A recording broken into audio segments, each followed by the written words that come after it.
Hey guys, the Build Show is on the road today. I'm outside Boston, Massachusetts, where I've been visiting for a couple days to attend a building science conference. And while I was up here, I linked up with my architect friend, Steve Basic. Now, if you don't know Steve, he's been around the high performance building world for years. And I've, for years, read his articles in Fine Home Building and Journal Light Construction, but it's so fun to actually meet Steve on a job site and see one of his jobs. Steve, how are you this morning, man? What's up, buddy? Good morning. So good to see you.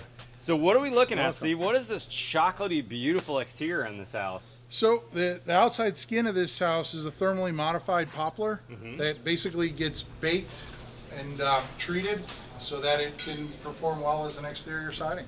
Very and cool. become weather resistant, insect resistant. And then these black guy 1x2s are some rain screen going on. Talk to me about the rain So screen the details. vertical rain screen. So the whenever you put a cladding on a house, the couple things that you want to happen. One, you want to get rid of water as fast as you possibly can. So providing that channel allows me to drain that water down and out, as Joe would say. Yep. And then secondly, it provides a nice air channel in there that promotes drying on my wall system. So if things do get wet, they can dry faster than they get wet.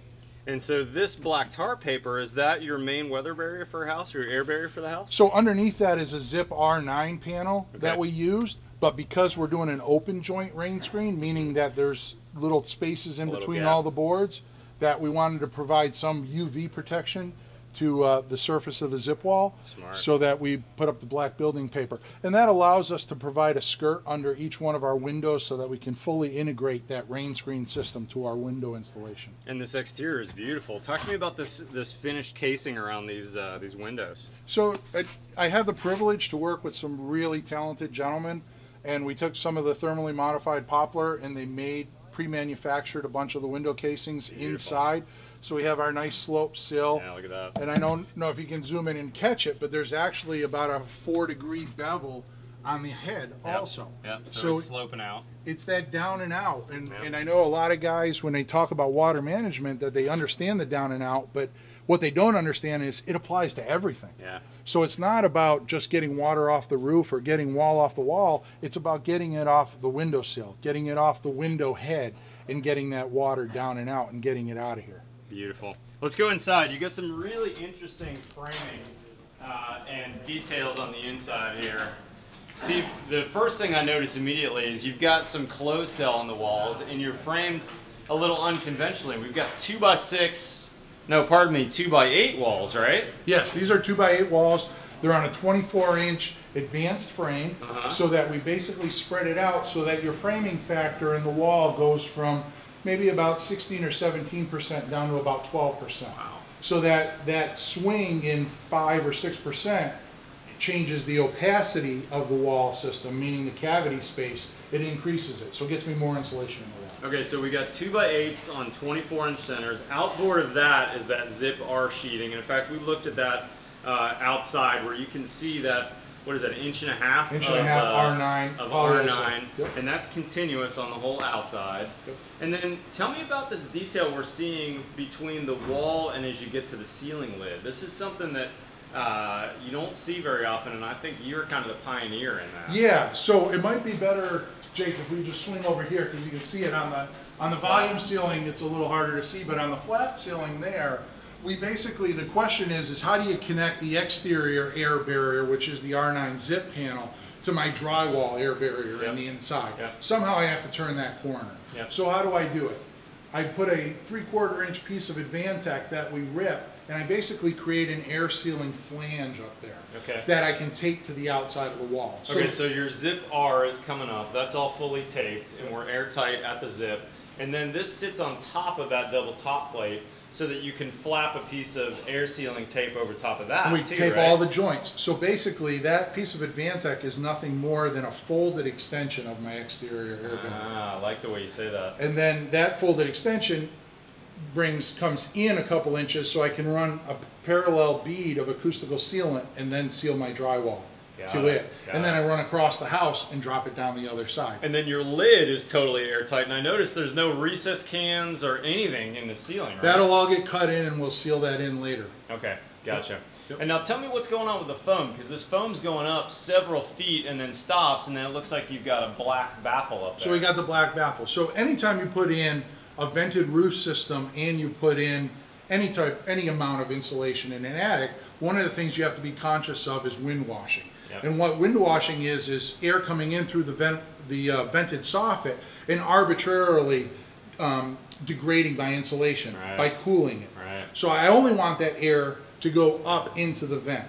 And as Joe would say, air's like a drunken sailor on leave, right? It just goes wherever. We won't, yeah, it goes wherever. So by putting in the closed cell foam and sealing those vent strips to the soffit, the air channel only has one way to go. Right. It goes in my right. soffit, it goes up the vent, and it gets dedicated to the ridge vent and vents my roof system. And you've got a raised heel truss, so we can get It's a full raised heel depth truss, so insulation we have all 16 the way. inches around the perimeter of this house.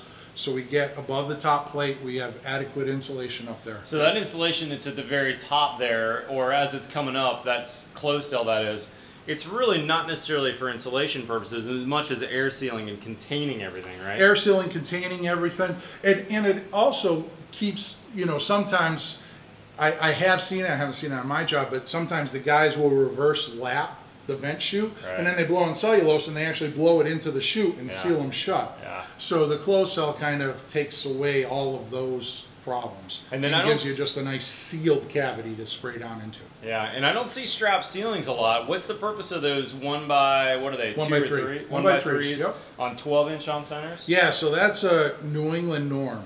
We can't get away from it even if we wanted to. And the benefit of it is when you're doing a high performance ceiling to the tune of say R60, 80, or in fact Dan Roy's house we were up at around R110. Wow. So we really packed it in there. So you got 30 inches of blown in insulation. A blown insulation that could accumulate to about 4,000 or 5,000 pounds on the roof system. Yeah. So how do I attach that to the roof truss system? Well, by putting the strapping in, I could take my 24-inch on centers and reduce that center to here. We're doing 12 inches, but you could go to 8 inches or 6 inches. You do whatever you want at that point to enhance the strength of that attachment of the drywall. Hey Steve, next I want to talk to you about the windows in this house. These look like some beefy, impressive, not normal windows. What are we looking at here? So I like to call these the Ferrari of the windows, the window market, right? These are really great to look at. They come in a wide variety of sizes. They're basically built to order, so they can accommodate almost anything I want to do. Mm-hmm. As you can see, we have a window here that measures almost 11 feet by 6 feet, and it's a triple glazed fixed unit that comes in with a U value of 0.12. So that's, you know, roughly an R6, R7 window at that size. So that's double the R value of most windows I've been using, just as a reference. Window. Right, and it's not about energy efficiency. We need to understand that although I get energy efficiency as a byproduct from my high performance homes, it's about delivering a home to my clients that meets their expectations, right? The client that is buying this house is everything he purchases is a value question, right? So for example, when they're sitting here and they're having Thanksgiving dinner, they don't want to have their backs to a window and feel cold drafts. They want to have that comfort level knowing that the surface temperature of that glass is adequate enough that I'm not losing my body heat to warm it. And that's what this is about. It's about comfort. It's not about energy efficiency. I tell people that if I can sell good health, comfort, and durability, I get energy efficiency as a byproduct of all of those decisions. So I don't need to sell energy efficiency. And the guys that are out there trying to sell it don't. Nobody buys energy efficiency. They buy value in durability, they buy value in health, they buy value in comfort. Nobody buys a BMW or Mercedes because of the gas mileage. Steve, tell me about those European tilt turn windows. We looked at one over here a minute ago. Tell me what the action is of those. What's the benefit of that tilt turn? So the beauty of the European tilt turn windows is, one, you get a really good air sealing performance in these windows. They're basically a reverse casement. Because they're tight. They're tight. There's a triple gasket seal. Yeah, there's a big old rubber gasket in there pushing into. That push into it. And for those of you that are familiar with air tightness, when you do an air tightness test, typically on a house, you just do a positive or a negative test. Well, when you do a passive house project or one of my projects, we do a positive and a negative test. Interesting. Now, the So reason not you just do a that, positive blower door. right, because a positive blower door test is going to push all my windows against the weather stripping. So it's going to seal them. But what happens when the wind is blowing on the outside and tries to push the window open? How does it perform then?